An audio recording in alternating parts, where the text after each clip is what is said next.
Taigi, jeigu viena po, tai ir pradėsim. Sako, profesoriui galima vėluoti 15 minučių, bet aš ne profesorius ir jūs ne studentai, vadinasi, vėluoti negalima. Taigi, paskaitos tema 41 metų, birželio 23 dienos sukilimas.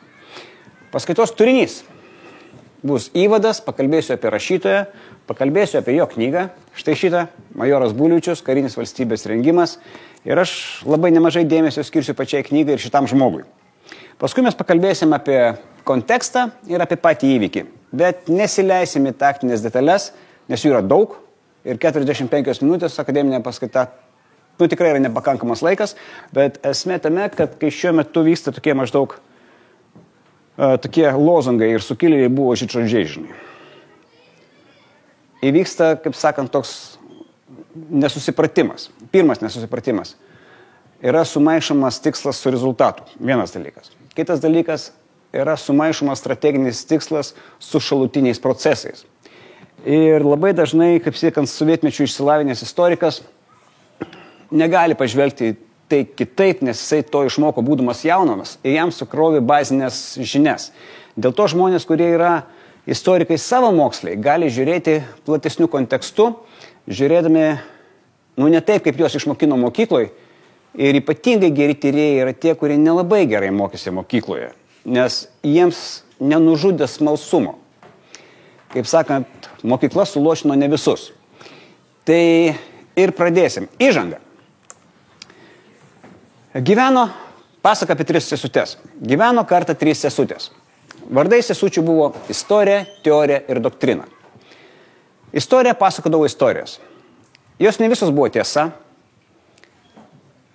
jos ne visos baigėsi laimingai, bet teorija sakydavo, pasirodo tie, kurie turėjo žvalgybą, laimėjo dažniau negu tie, kurie žvalgybos neturėjo. Pasirodo tie, kurie turėjo rezervus, galėjo išspręsti atsiradusias problemas, negu tie, kurie neturėjo. Ir teorija deda taisyklės. Visada turėk žvalgybą, visada turėk rezervą, parink tinkamą laiką savo operacijai. Per anksti tave išskers, per vėlai tu nepasieksi tikslo. Doktrina. Doktrina jau priklauso organizacijai, valstybei, pajėgų rūšim. Ir doktrina remiantis teoriją sako, o mes elgsime štai taip. Mūsų aplinkybės turi būti tokios, mūsų pajėgumai turi tokies ir nacionalinės doktrinos labai dažnai remiasi faktoriais, kariniais, ekonominiais, socialiniais, politiniais ir vertybėmis. Tai yra, kaip visuomenė vertina pati save. Bet doktrinos atsiranda iš pamotės, kuri buvo vardu strategija. Žinai. Strategija numato tikslus, metodus ir priemonės. Tai yra, mes norim to, mums reikės to, galimai mes šitaip elgsimės. Doktrina sako, mes smulkiai prašysim, kaip mes elgsimės, bet vėlgi grįžtant prie to, ką mes išmokom iš teorijos. Taigi, kalbant apie įvadą, čia, kaip sakant, kelios datos, 66 aš gimiau, 91 įstojau į savanorius, 92 tapiau reguliariųjų karininkų. Ir, kaip sakant, visai gražiai tarnavau, dragūnų batalionas, jėgerių batalionas, buvau Irake, buvau Afganistane, dalyvau sausio įvykiuose, dabar esu Karybos instituto direktorius. Dar čia KSTK, Krašto apsaugos sistemos tyrinėjos komisijos pirmininkas. Tai yra, labai mėgstu kabinėtis prie žodžių, žinai. Nes jeigu mes nesusitarėm dėl to, ką žodis reiškia, mes tik tai galvojam, kad mes kalbamės. Ir 66 aš gimiau birželio 23. Tai yra, praėjus lygiai 25 metam po sukilimo. Tai reiškia, kad mano tėvai gyvi, bet jie gimė, sakykime, 2-3 metai prieš sukilimą pasakoti negali, bet mano seneliai gyvi. Ir mano seneliai, štai šitas senelis 22 stovi ties Širvintom, čia tėvo tėvukas, štai šitas senelis, mamos tėvukas 23 Klaipėdoj, ir mano tėvelis štai čia jau 90 Klaipėdoj. Taigi, dalis informacijos ateina pas mane ne iš vadovėlių. Tai ateina kaip pasakos. Ir tai, ką man pasakoja žmogus, kuris galbūt ten ir nebuvo, bet buvo tuo metu, jisai gali papasakoti, kaip mes jautėmės, ko mes tikėjomės, kaip mes nusivylėm ir kodėl buvo toks stiprus antinacinis pasipriešinimas, nes mes iš nacių tikėjomės nepriklausomos Lietuvos, taip kaip Slovakijos. Ir kadangi jie mūsų išdūrė, kaip sakant, tai kodėl nesipriešint? Taigi, sakykime, grįžtant prie to pavadinimo, kas yra kas, žinai. Tai prasme, reikia pirmiausia žiūrėti, ko žmogus nori, žinai. Kitas dalykas, sukarti visus šaunius ant sukilėlių 41 metų birželio 23 negalima, nes jie turėjo konkretų priešą, tai raudonuosius, ir 28 birželio jų Lietuvoje jau nebebuvo. Taigi, sukilimas ir sukilėlis yra taikomas tik tai tiem žmonėm, kurie dalyvavo veiksmuose arba rėmė veiksmus nuo birželio 23 iki 28. Taigi, viskas, kas buvo po to, sukarkit ant ko nors kito. Net jeigu tai buvo tas pats žmogus. Jisai buvo ne tas žmogus. Pasikeitė aplinkybės. Kadangi mes dar grosim vakare, kaip sakant, pasakysiu porą žodžių apie grupę Delčia. Grupė Delčia susikūrė 90 metais. Visi grupės nariai apdovanoti sausio 13 atminimo medaliais. Dėl to tikriausiai ir populiariausia mūsų daina. Tuo metu mes šį vakarą užbaigsim programą su to kūriniu, vadinasi 13 vokalų. Tekstas labai paprastas, skaičiuojam nuo 1 iki 13 ir viskas. Taigi, šiek tiek kūrybos. Prirašiau knygų, yra pora diskelių. Štai tą diskelį galite rasti informacijos centre, viso kito nebėra. Šita žalia knygutė, kurios neatsivežiau, turi esminį sakinį, prie kurink iš esmės sukasi ir pati šita paskaita. Norint išplauti smegenis, jų reikia turėti daugiau, negu reikia išplauti. Kaip sakant, ne vieną kartą man teko susipykti su istorikais, profesionaliais istorikais, kai sako, buvo ne taip, nes baigėsi ne šitaip. Sakau, jūs puikiai žinot, kaip baigėsi. Bet žmogus, kuris tada priiminėjo sprendimus, nežinojo, kaip baigsis. Ir jūs negalite vertinti pagal tai, kaip baigėsi. Jūs turite vertinti pagal tai, ko jisai norėjo. Koks jo buvo strateginis tikslas. Ir tada gerbiamas profesorius, tiesą sakant, nelabai gerbiamas, nesakysiu pavardės. Ne, ta prasme, ten buvo kitas žmogus. Čia biškai ne tas laikotarpis, ne tas rytis. Taigi, istorija prabėgo, einam prie teorijos. Kaip sakant, mokytojas, mokinys. Prūsai, Šanhurstas sako, mes kariavom pakankamai drąsiai, nepakankamai protingai. Jie gavo labai neblogai skūrą nuo prūsų. Nuo prancūzų, atsiprašau. Paskui Helmutas von Moltke pasimokė ir jau paskui vėliau prasidėjo Prancūzijos-Prūsijos karas, kuris baigėsi 1871. Kaip sakant, jau Vokietijos-Prancūzijos karo pabaiga, tai yra Vokietija tapo imperija. Štai šitas vaikinas, Karlas von Clausiusas, yra parašęs kelias knygas, bet iš esmės viena yra svarbiausia apie karą, On War, von Krieg. Ir jisai yra sukūręs tokias frazes, kurias garantuotai visi girdėjote. Karas tai politikos tęsinys kitom priemonėm, žinai. Štai čia šito vaikino frazė, žinai. Arba karas yra konfliktas tarp dviejų gyvųjų jėgų, nes jeigu bent viena iš jų nejuda, tai nėra karas. Tai yra pasipriešinimas turi būti. Jeigu nėra pasipriešinimo, nėra užfiksuotas konfliktas, karo nėra. Ir, kaip sakant, pirmoji bet kurios teorijos užduotis susistemyti į painias savokas, sampratas ir vaizdinius, tai būtent ką tik pasakiau, pavadinimus, apibrėžimus reikia labai aiškiai išsiryškinti ir tada mes žinosime, apie ką šnekam. Jeigu nesusitarsim dėl savokų, tai nieko ir nebus. Taigi savokos. Sukilimas. Žodis sukilimas yra lietuviškas, lotyniškas yra insurekcija. Kaip sakant, tai yra du terminai, insurgency arba insurrection, jie naudojami interchangeable. Gali būti taip, gali būti kitaip. Taigi, kas yra sukilimas arba insurekcija? Aš dar manau, kad mums reikalingas žodis insurekcija tam, kad mes neturėtumėm teigiamos neurolingvistinės konotacijos, nes sukilėliai tai mes, o tie, kur prieš mus, jie bus insurgentai. Jūs galite oponuoti. Aš laukiu. Taigi, kas yra sukilimas arba insurekcija? Apibrėžimas mutavo. Apibrėžimas 12 metais skambėjo taip, tai reiškia ginkluotas veiksmas su tikslu nuversti valdžią. Paskui buvo pasakyta, kad kaip sakant, nes nuversti valdžią tai yra revoliucija.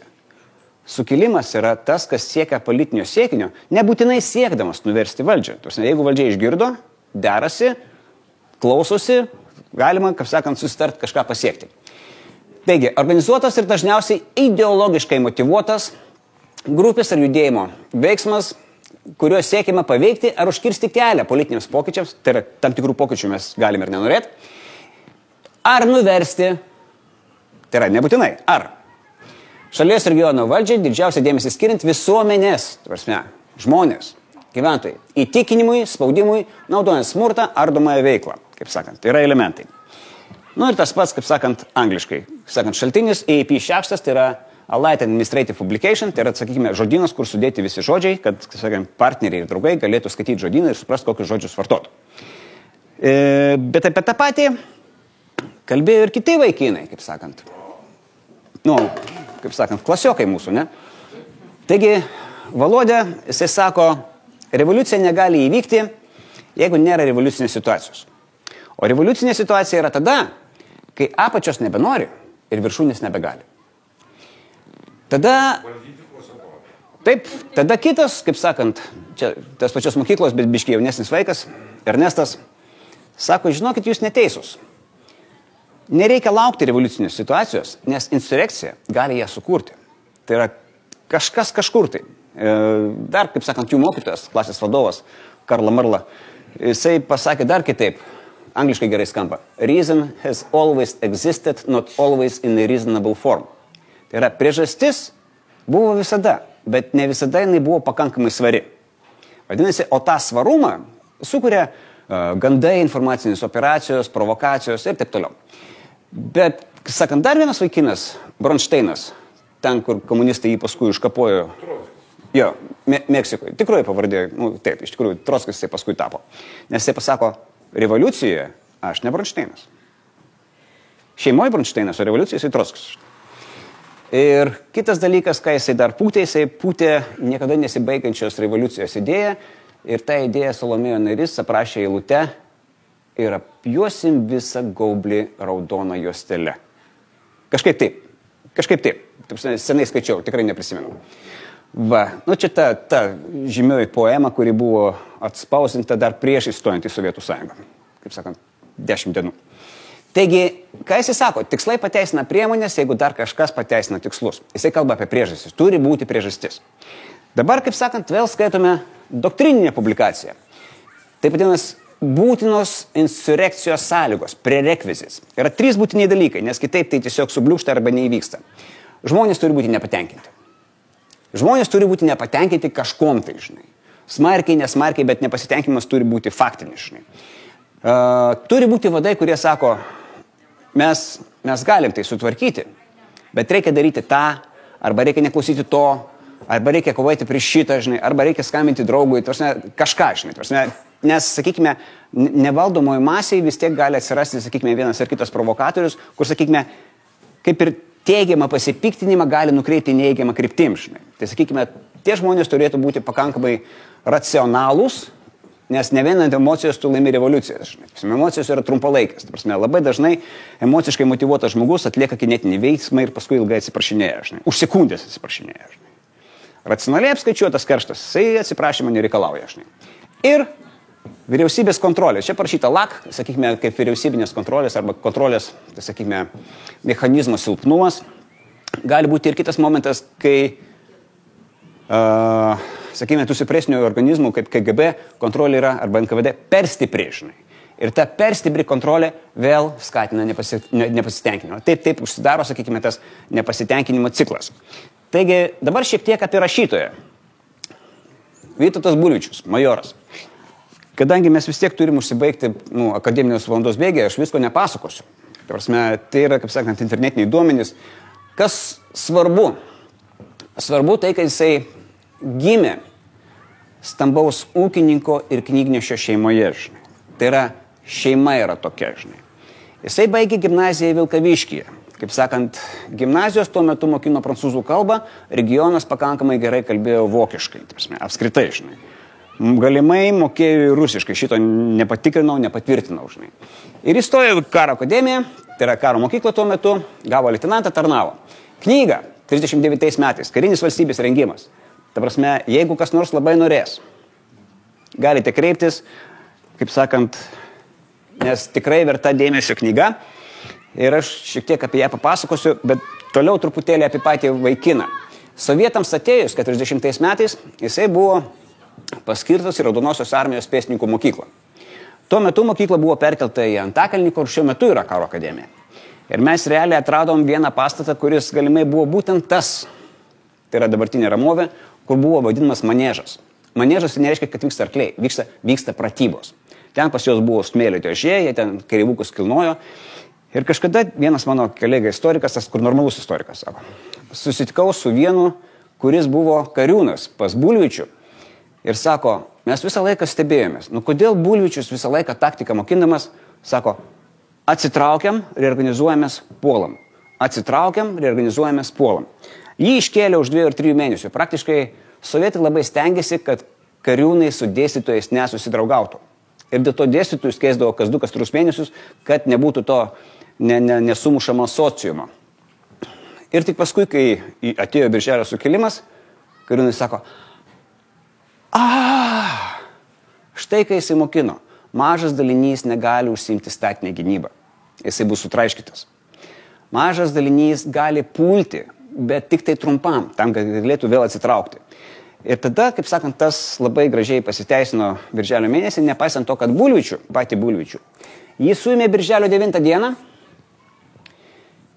išvežė iš Vilniaus Birželio 23, sukilėliai spėjo atkabinti pusę vagonų, bet Bulvičius buvo toje pusėje, kuris sugebėjo išvežti ir buvo sušaudytas Gorkyje, konfiskuojant turtą, palaidojimo vieta nežinoma. Žmona su 2 dukrytėm sugebėjo pabėgti į vakarus. Čia nėra parašyta, bet 56 KGB sako, o kur Bulvičiaus šeima? Nes esmė tame, jeigu yra patriotinė, intelektuali sėkla, ją reikia išskersti visą. Ir ištisom šeimom, mes labai smarkiai nukraujavom. Ir kadangi šeima tuo metu jau buvo Jungtinėse valstijose, tai tokiu būdu, kaip sakant, kad ir ne Lietuvoje, bet kraujas išliko, o kitaip būtų tikrai kažkokiu vienu ar kitu būdu susitvarkę. Čia schema. Šitą schemą paaišė pats Bulvičius, čia, kaip sakant, nebūtent šitą, bet aš noriu pasakyti, jisai sukūrė. Schemos esmė, kad praradus vieną grandį, tai yra kažkas suimtas, neprarandamas visas tinklas. Ir kai buvo apšviestas pats Bulvičius, kuris buvo štai čia centre, praktiškai buvo paimtas centras ir šitie kontaktiniai asmenys. Visas tinklas toliau, jisai veikia.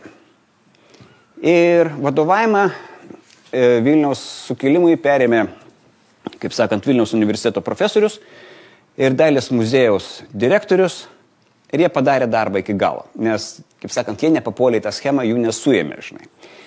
Ir kai žmonės sako, nebuvo jokio plano, mes negalim rasti archyvuose įrodymų. Kokia slapta organizacija, tiesą sakant, ruoš planą, kuris būtų įkaltis prieš jį. Kai 90-ais man pasiūlė įstoti į krašto apsaugos departamentą, aš uždaviau klausimą, ar jūs man duosite, tą Kalašnikovą? Ne, sako, man duosim, mes duosim tavo pažymėjimą. Sakau, žinote, čia skirtingos svorio daiktai. Ir šiaip, jeigu yra pažymėjimas, vadinasi, yra sąrašas. Ir jeigu yra vienas kurmis, jisai skandina visą laivą, žinai. Tai yra, konspiracijos principai yra, labai paprasti, žinai. Kaip sakant, žinoti ko mažiau, kaip sakant, asmeninių detalių. Aš nežinau, kur tu gyveni ir vardas tavo neandrius, žinai. Va. Čia taip turėtų būti, žinai. Taip ir yra tik. Bet ką noriu pasakyti, kad sąrašas yra pirmas ir grubus konspiracijos pažeidimas. Jeigu yra kažkoks raštų perdodamas planas, priešas jį žino, žinai. Tarsi tu negali pasitikėti netgi tinklu. Ir jeigu yra nurodymas perdodamas žodžiu, žinai, tai nereiškia, kad nesuveikė sugedęs telefonas, vienas momentas. Ir tai nereiškia, kad visi gavo, kas turėjo gauti, žinai. Ir kitas momentas, kadangi, kiek girdėjau, buvo 4 diskutuotiniai planai, tai dar neaišku, kas kurį gavo, žinai. Bet kalba ne apie tai. Grįžtant prie knygos. Taigi knyga štai čia, turinys labai įdomus, pagrindiniai kovos dėl būvio dėsniai, ginklų tobulėjimo dėsniai, kuris jis sako, kai tik atsiranda naujas ginklas, iš karto atsiranda priešginklis. Paskui jisai, kaip sakant, apžiūri gražiai, kas yra visuotinis karas, tą, ką švedai vadina total defense, pas jį jau aprašyta, žinai. Tai, kaip sakant, aprašo pilietinį Rusijos karą, jisai paskui aprašo Ispanijos karą, Kinijos karą, pokarinės karo teorijos. Praktiškai jisai skaito tos pačius teoretikus, kurios skaito ir dabar visos karinės mokyklos, kaip sakant, Klausevicą, Duė, Fullerį. Jisai įdomiai interpretuoja. Kaip sakant, aš gal nesutikčiau su jo interpretacija, bet tai buvo 39 metais.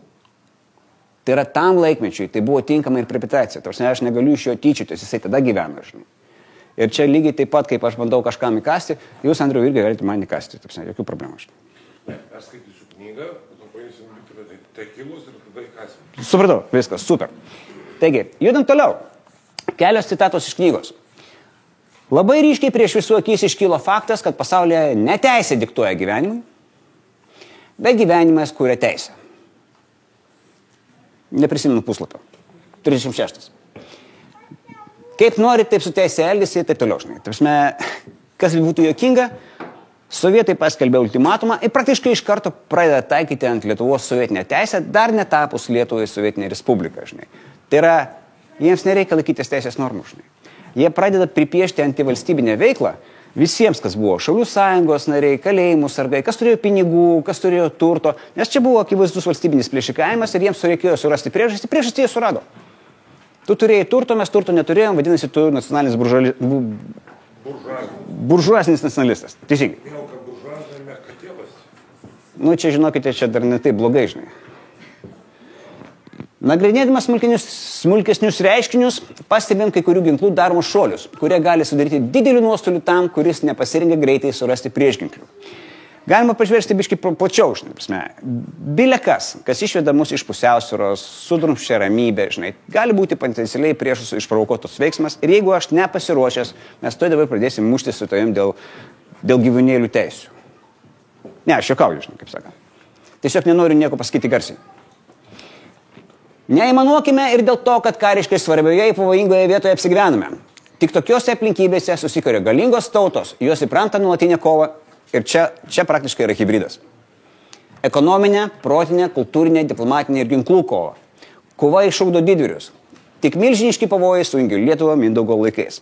Ir ką dar reikėtų pasakyti apie šitą knygą, čia visgi yra kursas, kurį dėsto Buliučius Vytauto Didžiojo universitete. Tai yra didelė dalis pokario rezistencijos vadų yra šitą kursą išklausę. Ir mes paskui stebėmės. Taigi ten nebuvo profesionalių karininkų. Nu, buvo, kaip sakant. Vienas pulkininkas leitenantas, vienintelis pulkininkas leitenantas, aukštesnių nebuvo, keli puskarininkai. Ir vis tiek kažkaip neblogai pavyko. Tai kodėl? Tai dėl to, kad tie studentai būsimieji mokytojai, filosofai. Jie buvo išklausę valstybės gynimo pagrindą.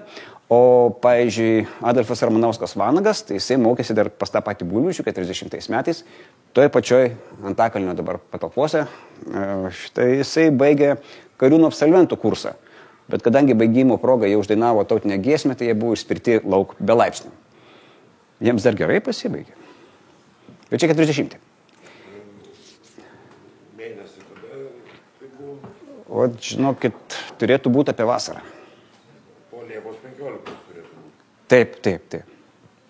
Taip, visiškai teisingai. Karas vyksta trijose tarpusavy susijusiose srityse. Ekonomika bei diplomatija remia ginklų kovą. Tai, kaip sakant, nieko naujo, bet man čia kitas labai patinka. Pasitaikius progai dar neapčiuopiamai, bet tik vado intuicijos nueičiamai, nuodėmė jos nepraleisti. Tai yra, jeigu nuojauta kužda, kažką reikia daryti dabar. Tai reikia nelaukti, kol tai įvyks. Nes paskui reikės daug daugiau resursų. Sakykime, čia kaip, nežinau, kaip apsinuodijimas ar vėžys. Anksti pastebėjai, greitai išsikapštėjai, žinai, kaip sakant. Ir, kaip sakant, toliau. Dvasinis karas, man patinka šitą citą žiauriai, žinai. Dvasinis karas šiandien įgauna tokios didelės svarbos, jog atsitinka, kad vien tik dvasiniam puolimui nugalimos ištisos valstybės. Jisai kalba ne tik apie informacinės operacijas. Čia, kaip sakant, dvasios palaužimas, moralės laužimas. Šiek tiek apie kontekstą. Aš norėčiau taip nelabai toli pradėti, bet vis tiek. 1933, žinai. Nustoja galiauti sausas įstatymas Jungtinėse valstijose. Baigėsi didžioji depresija, toks atsitiktinis sutapimas, ne? Vokiečiai pradeda deginti knygas, tos, kuriems nepatinka ideologiškai. Darius Girėnas perskrenda Atlantą. Tai yra, kai mes žiūrime, man atrodo, užpernančiai mes su tavim diskutavom, kad jeigu žiūrėti apskritai, kas vyksta pasaulyje, tai įvykiai viens kitą tam tikrų momentų papildo, nes nėra tokių dalykų, kurie nepaveiktų kažko šalia esančio, žinai. Tarsime, ir jeigu, sakykime, kažkur galiojo sausas atstatymas, kažkas gabeno kontrabandą, žinai. Vadinasi, tai vis tiek buvo susiję dalykai. Ir vėliau, kaip sakant, Vokietija po biškį atsigauna ir prasideda. 36 metais Vokietija remilitarizuoja Reino zoną. Žinai. Tai yra Versalio sutarties pažeidimas. Tai yra, pasaulis turėtų sureaguoti, susitarimų nesilaikom. Žinai. Bet galvoja, čia gal nieko baisaus. Žinai. Gražina privalomą karinę tarnybą, kas buvo uždrausta. Žinai. Bet vėl niekas nereaguoja. 38 Anšliusas pasiima Austriją. Žinai. Kaip ir jau indikatorius aiškius, ne? Paskui Austrijos prijungimas, kaip sakant, vėlgi Prancūzija laikosi nuolaidžiavimo politikos, maždaug, jeigu jiems to duosim, tai jie gal daugiau nieko nenorės, žinai. Tarsi, matot, kaip plėšrūną pradedi maitinti, kaip sakant, yra tokia frazė vokiška, appetit kommt bei Essen, žinai. Tarsi, bet vienu žodžiu, nesikišti dar kažką tai, 38 Lenkijos ultimatumas Lietuvai. 48 valandos. Ultimatumo esmė diplomatinių santykių užmezgimas. Mes paskui grįšim prie pavardžių, bet esmė tame, kad buvo toksai Paleckis, kuris visą laiką trypė koją, vadino Smetoną bailiu, bestuburiu, buvo tokia Vilniaus vadavimo sąjunga ir girdėjo tikriausiai, mes be Vilniaus nenurimsim ir taip toliau. Ir ultimatumas priimtas. Tai reiškia, kad Lietuva ką tik padovanojo Vilnių Lenkijai. Tarsime, viduj yra lengva politinė krizė, žinai. Tarsime, Smetona nėra pats populiariausias, o Paleckis, jisai nebuvo komunistas. Jisai buvo labai už Vilnių, žinai. Ir jisai teatre kaip sakant, iš salės, kaip sakant, į tą, balkoną, kur Smetonas sėdė, sako, tu bailys, žinai, tarsime. Tu padovanoji Vilnių Lenkam, žinai. Taigi, paskui vyksta, kaip sakant, 29 rugsėjo Miuncheno sutartis ir, kaip sakant, Vokietija, Jungtinė karalystė, Prancūzija susitarė dėl Vokietijos reikalavimo aneksuoti Sudetų kraštą. Tai yra dar vieną gabaliuką jam atiduoda, žinai. Sudetai, gerai, dar ten vokiečiai gyvena kažkiek, sakykime... 70%. Jo, tai, sakykime, galime, tokią etinę, moralinį kažkokį pagrindą rasti, žinai. Pumt Lenkijos ultimatas Čekijai, kaip sakant, apie tai mes labai mažai girdėjome. Tas buvo nieko neargumentuotas. O čia, žinokit, aš galvoju, argumentuotas yra tuom, žinai, kad kai tu matai, kad visiems galima ir ultimatumai veikia puikiai, žinai, tai kodėl man negalima, žinai? Tai yra Čerčilio frazė, kad Lenkija yra Europos hiena. Šiaip... Šiuo atveju Lenkija pasielgė kaip hiena. Ne, tai Lenkija pasinaudojo momentu, žinai, ir, kaip sakant, mus prispaudė tuo pačiu momentu, žinai, ir paskui, kaip sakant, spalio 1 Sudetai vokiečiai ateina, kovo 15 vokiečiai pasiima Čekoslovakiją, paskui Vokietijos ultimatumas Lietuvai dėl Klaipėdos krašto, Lietuva vėl, kaip sakant, garbingai priima, taip pat kaip ir lenkiška priima ir vokiška. Paskui, reiškiasi, 39 rugpjūčio 23, puikiai visi žinom, Ribbentropo-Molotovo paktas. Ir, kaip sakant, paskui vėliau karą Vokietijai paskelbė Britanija. Ir, kaip sakant, lyg tai nuo to momento, kai Britanija paskelbė karą, skaitusi, kad prasidėjo Antras pasaulinis. Žinai. Šiaip tai mes turėtumėm visai kitas datas. Kaip sakant, visai kitas datas. Žinai. Rugsėjo 30 kažkada. Esmė tame, kad, kaip sakant, žinant, kad paktas yra. Kazys Škirpa, ten apie jį galima visą stendą paskaityti. Ir žinokite, aš tikrai visko nespėsiu papasakoti. Ir detalesnė informacija yra stenduose, bus įdomu paskaitykit, žinai. Bet esmė tame, kad Škirpa sėdi Berlyne.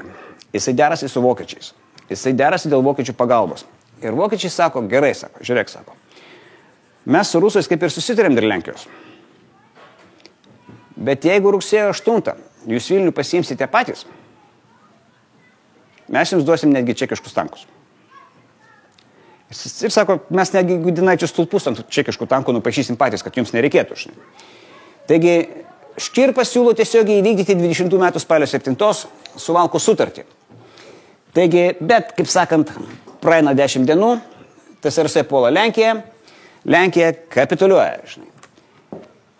Toliau mes matome čia, kaip sakant, internuotus Lenkus. Šiaip Lietuva labai nemažai Lenkų internavo iš Vilniaus kraštą, paskui į vakarus per Klaipėdą.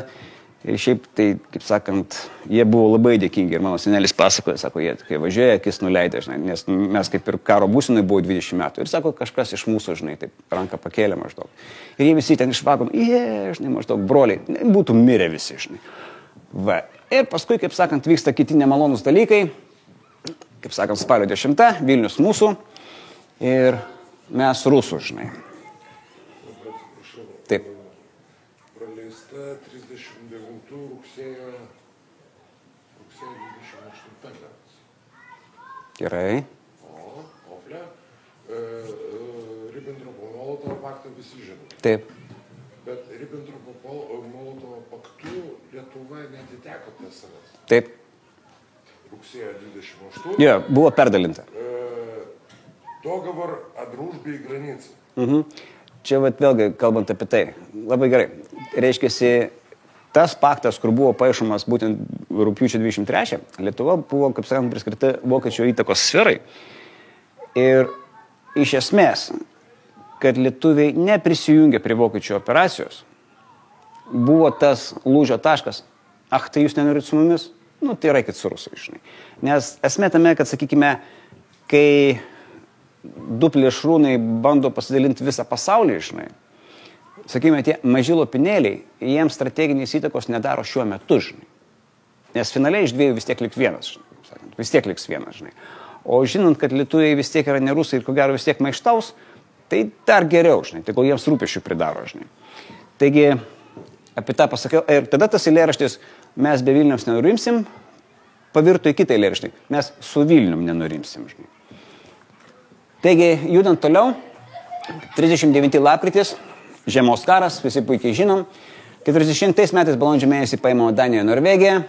Paskui, sakant, Prancūzija, Belgija, Nyderlandas, Liuksemburgas, viskas akivaizdžiai aišku, viskas, jau, kaip sakant, apsimesti, kad mes išlipsim sausi, žinai, niekaip negalima, žinai. 40 metai, birželio 14, trečias ultimatumas Lietuvai, trečias sėkmingai priimtas ultimatumas. Tas terminas iš viso buvo geras, kaip sakant, per naktį reikėjo apsispręsti. Ir be to, įteikdamas ultimatumą, Viačeslavas sako, kad ir koks būtų jūsų atsakymas, mūsų kariuomenė rytoj vis tiek įžengs į Lietuvą. Tai, sakykime, šiaip šitoj vietoj, sakyčiau, taip drąsu būtų maždaug bent pasikandžioti, žinai, bent jau mes taip sakom, žinai. Žinokite, kaip sakant, kuo daugiau nusinešti, žinai. Tada pagarba didesnė, žinai.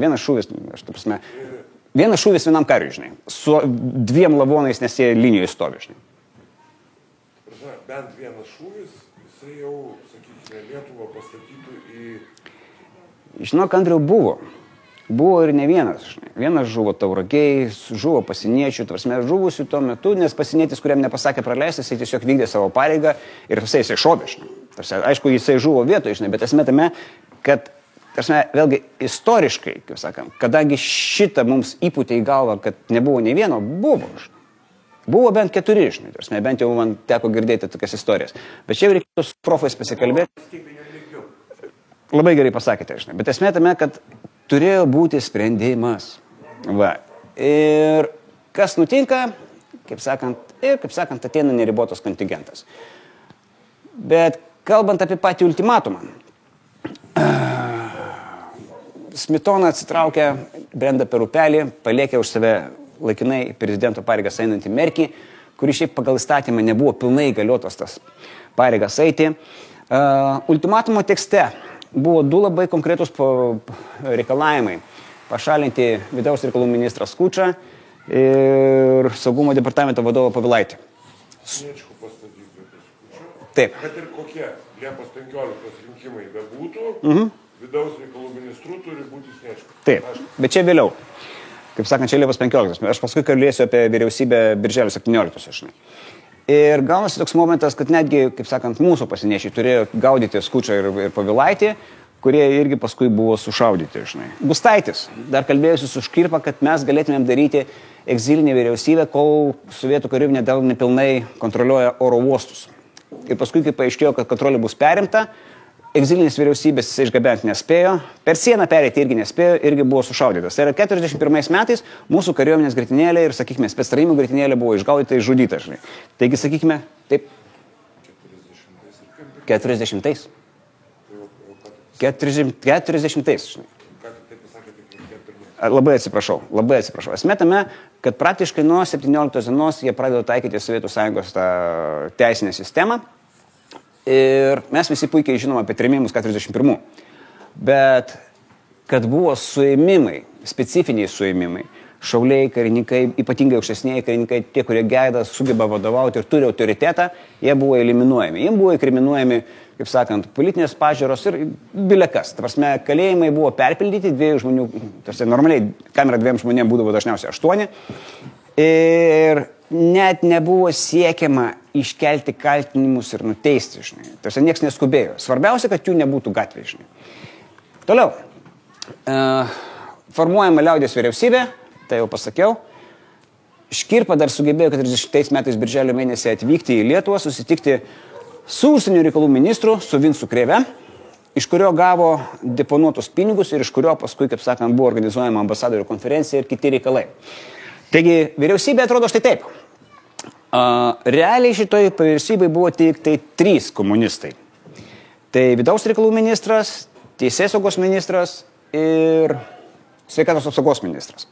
Visi kiti ministrai, tarsi, jie nebuvo komunistai, nes buvo bandomas sukurtas įvaizdis, kad čia vis dar jūsų, kaip sakant, jūsų gerbima, mylima vyriausybė, ta prasme, Ernestas Galmanauskas buvo premjerės, tapo, kaip sakant, finansų ministru ir, prasme, jis tikrai gerbiamas ir mylimas žmogus, kuris paskui sėkmingai sugebėjo, kaip sakant, pabėgti vakarus.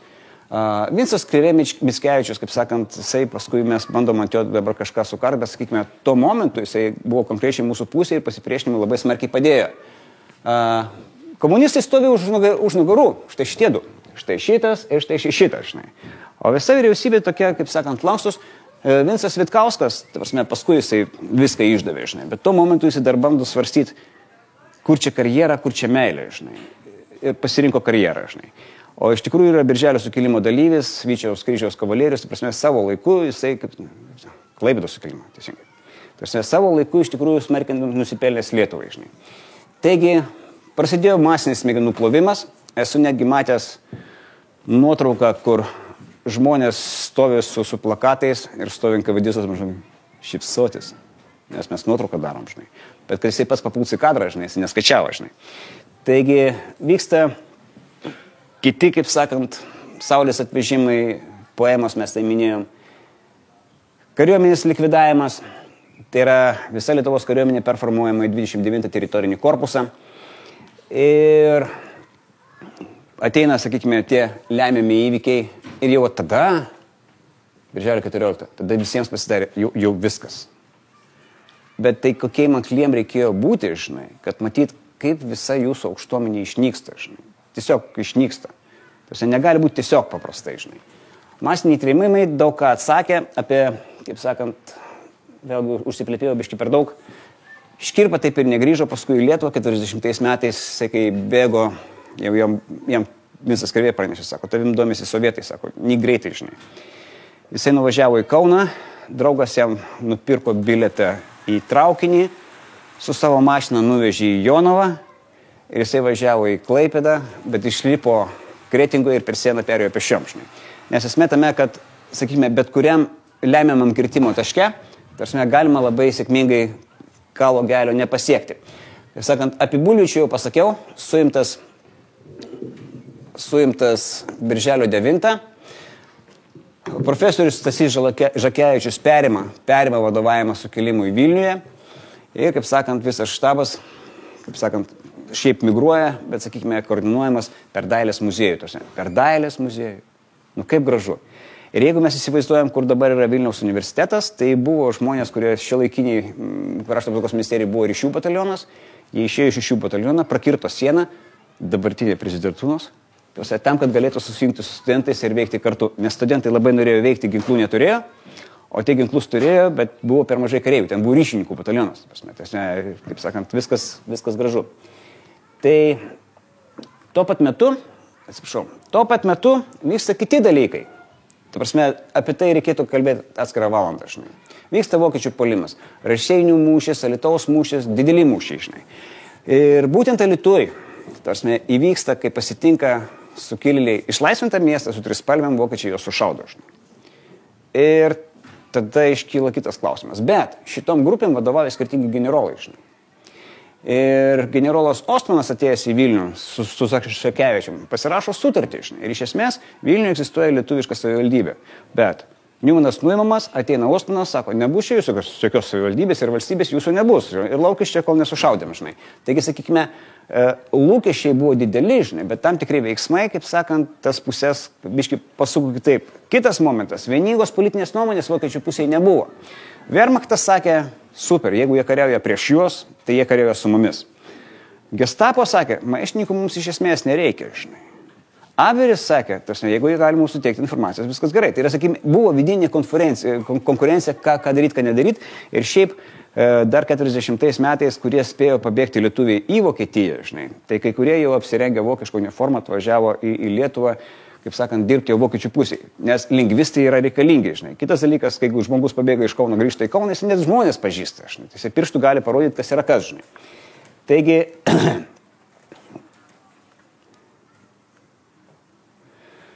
atsiranda ir, kaip sakant, spauda, atstatoma laisva Lietuva, radio pranešimas, deklaracija 3 kalbom, Kipro Petrausko daina Saulelė raudona kaip simbolis, viskas labai gražu. Aš turėčiau baigti, ar dar galima tęsti? Tarptautinė spauda, draugas sukilusi Lietuvos kariuomenė užima Kauną ir iš tikrųjų, sakykime, tas masiškumas sukilimo. Rodo, kad informacija buvo pasklidusi labai plačiai, žinai. Taip sakant, buvom svečiuose Vilkijoje. Vilkija buvo išvaduota savarankiškai, žinai. Trispalvės iškabintos, sakykime, apie Alytų pasakojau, Kauną pasakojau, tarpsme, masiškumas nerealus. Pristatydamas šitą paskaitą Karo akademijos kariūnams, pasakojau būtent apie tai, kas įvyko būtent Karo akademijoje, žinai. Tai jeigu įdomu, per porą minučių pabandysiu papasakoti būtent apie Antakalnį. Labai izoliuotas momentas, tikrai jeigu įdomu, ten yra daug plačiau, daug detaliau per tuos 10 stendų ir apie žmonės, ir apie pasiekmes, ir apie, sakykime, mastą konkrečių vietų, kur policininkai, kur piliečiai, kur studentai, kur kariuomenė. Ir kas, sakykime, vėlgi žiūrint į tą, sakykime, visą tą įvykį, 29 teritorinis korpusas, paskui pavirto 16 raudonąją diviziją. Jo.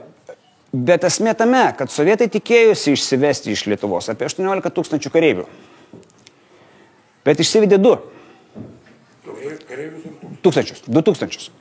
Visus kitus rusiškai spaudoj pavadino dezertyrais. Žodžio sukilėjimas, maištas, pasipriešinimas nėra, žinai. Dezertyrai, jie pabėgo, žinai. Va. Ir sakykime, čia bus tik tai 4 žemėlapio žymės, nes aš kalbėsiu tik tai Karo akademijos kariūnus. Taigi čia yra tas pastatas, tas ugdymas manežas.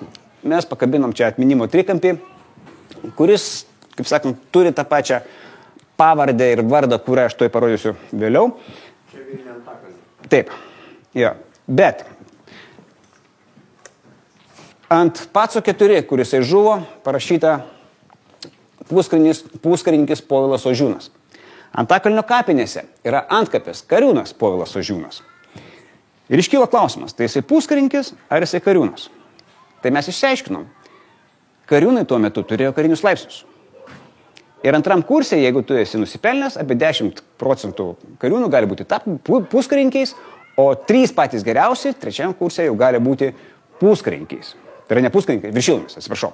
Tai galėjo būti puskarinkis kariūnas, galėjo būti viršyla kariūnas, ir jeigu jis yra viršyla kariūnas, tai leitenantai jie gauna visi kartu, bet vyresniai leitenantai, tie, kur geresni, jie gauna metais anksčiau. Tai buvo ankstinas mokytis geriau. Taigi, tas, kur rodžiau prieš tai, čia parašyta puskarinkis ar kariūnas? Ten parašyta kariūnas puskarinis. Kariūnas puskarinkis, taip kaip turi būti. Ir kai dariau šitą pristatymą Karo akademijai, tai vėlgi kariūnas sako, tai čia taip ar čia taip? Nu ir tą patį, ką jūs papasakojate. Štai kaip buvo. Taigi, mintis tokia. Jie judėjo link Kalnų parko, buvo pasala, kaip sakant, mes tiksliai žinom, kad puskarinkis kariūnas Ožiūnas žuvo ten. Žinom kitą dalyką. Štai čia praktiškai, jeigu taip grubiai, yra Kasčiuškos gatvė, jinai čia eina, jinai atrodo biškiai kitaip. Ten turėtų būti Antakalnio, kuri nebuvo pagrindinė. Ir, kaip sakant, štai šitame bokštelėje buvo įsteigtas kulkosvaidis. Ir jisai, kaip sakant, labai gražiai jos pasitiko tos raudonuosius, tikrai labai nemažai paklojo, bet jų buvo daugiau negu šovinių. O čia buvo problema. Ir aprūpinimas nespėjo ateiti. Jų buvo per daug. Ir jie tada sėkmingai atsitraukė. Žinai. Čia buvo žemėlapio žyma 2. Žemėlapio žyma 3. Čia yra, kaip sakant, tos Olandų gatvės kareivinė, žinai, kur įvyko susijungimas, dar vienas kontaktas ir mes matom čia gatvę ir žemėlapio žyma 4. Štai ten yra Vilnelės tiltas ir mes paveikslavom maždaug nuo taško, kur mes įsivaizdavom, turėjo būti kulkosvaidė. O čia buvo Gaupvachta ir buvo, sakykime, mūsų daliniai, kurie persimetė į mūsų pusę. Ir mažas paminklėlis čia irgi yra. O čia mes matome tą Kasčiuškos gatvę, kurią aš minėjau prieš tai, ir štai ten buvo pastatytas kulkosvaidis. Taigi, netikslumai sukelia abejonės. Yra tam tikri momentai, kur maždaug čia reiškiasi, jie pasitinka nacius ir laiko save nacijais. Galima taip interpretuoti, žinai. Mes paskui išsiaiškinom, kadangi Alytuj, tie, kur atėjo su trispalvėmis, buvo tų su svastikom sušaudyti, žinai. Mes lietuviai, bet mes draugiškos pajėgos. Tam, kad išvengti draugiškos ugnies. Tarp kitko Vilniuje buvo, kaip sakant, kai netyčia kažkas nuo Gedimino pilies iššovė į vokiečius, vokiečiai pradėjo šaudyti atgal ir tada vienas sudėčiokas nubėgo, savižnai. Gerai, tai nešaudykite mūsų, žinai, mes nesuprantam, žinai. Ir kiti momentai, kur sukelia abejonės arba nesusipratimus. Neskaitysiu visą tekstą, bet sėdi kalėjime žmonės, kurie, sakykime, sukilimo metu yra išvaduoti. Jūs tikriausiai girdėjote apie kalėjimų skerdynės, žinai, Praviniškas ir taip toliau, Rainiai. Tarsime ir galvojam, tai kas čia buvo, žinai? Kas čia buvo, kodėl sovietai žudė ištisus kalėjimus? Nes mes mastom tiesiog, sėdi ten vagis ir žudikai, žinai, kam jiems tas žudyti, žinai? Teisingai, jūs jau išgirdot mintį. Kas atsitiko? Kai į kalėjimą netelpa politiniai kaliniai, kriminaliniai yra paleidžiami. Iš kur atsirado tokie žiaurūs NKVD tardytojai? Iš tų kalėjimų, nes jos ne tik, kad išvadavo, jos dar įdarbino, žinai. O jie prigimtiniai sadistai, kaip sakant, jų mokinti nereikia, žinai. Ir tada, kai jau ateina laikas išskersti kalėjimą, tai praktiškai ar tai kalėjimo sargas, ar kalėjimo kalinys yra iš tikrųjų tos politinės kategorijos. Ir tuos, kurios spėjo išvaduoti, jie yra, kaip sakant, laimingi ir patenkinti. Taigi, galėčiau kalbėti dar truputėlį daugiau, nes labai mažai paliečiau tą nepasitenkinimo sritį, kodėl žmonės buvo nepatenkinti. Išnyko ramybės jausmas. Atsirado baimė, žmonės prapuola, žinai. Atsirado didžiulis kultūrinis skirtumas. Jūs tikriausiai visi girdėjot, kad buvo toksai naktinis rubelis moterim kombinacija, žinai, kurią sovietų karininkų žmonės pasipuošdavo į balius, žinai. Tai čia šitie dabar mus valdys? Jie net trenktis nemoka, žinai. Kas dar svarbu, žinai? Tai prasme, rublis buvo prilygintas litui. Vadinasi, litas infliavo. Per vieną dieną, žinai. Bet rublio perkamoji galia Lietuvoje padidėjo nerealiai, žinai. Ta, kai jisai pirko, sakykime, dešros gabalą už 70 rublių, o Lietuvoje jisai kainavo 70 centų kainavo, žinai. Tarsime, jūs įsivaizduokit skirtumą, žinai. Tai vadinasi, visas žemės ūkis nuėjo, smarkiai krito žemyn. Kitas dalykas, rusai nupirko viską, ką galėjo pagaminti žemės ūkį, už tą kainą, kurią pasiūlė, žinai. Vakarų rinka buvo prarasta. Taigi mes matome intelektualiai nepatenkinta, kaip sakant, darbininkyje, sakykime, čia galima būtų kalbėti, kad galbūt jų tarpe ir buvo komunistų, bet tikrai nebuvo masiškai, žinai. Bet jau žemės ūkio darbininkai, sakykime, juos paskui buožėmis pavadino, mes tai iš čia vadintumėm juos ūkininkai, žinai. Tarsime, jie buvo žiauriai nepatenkinti, nes viskas, ką tu turėjai, nebeturi prasmės, o dirbai dešimtmečius. Taigi, kalbant apie bendrinimus, aš to atsigersiu kažko tai, žinai, ryškiai vandens, nes biški džiūsta ir noriu skubėdamas tiesiog dar porą citatų iš Bulvičiaus. O, super, ačiū to labai. Ačiū labai, nes tikrai labai. Grinai jau pabaigai. Apie ką ir kalbėjau. Mes dažnai vertinam pagal rezultatus, bet ne pagal tikslus. Ir Bulvičius rašo būtent apie tai. Tik paskui karo istorikai suranda ir logiškų vado intuicijos pamatavimą. Žmonės dažnai elgiasi intuityviai, o mes dabar paaiškinam logiškai. Nieko savo? Nu, jau visiškai pabaigai. Nu, ką pridursi? Tauta, kuri nepasiruošė dėl laisvės mirti, kaip Pilėnų didvyriai, virs kaip dvasios nuskurdėlis. Nu ir paskui, jeigu netingėsit, paskaitysit, ką aš čia užsirašiau. Ten irgi bulvičius. Paskaita baigta. Kaip sakant, ačiū uždėmesi.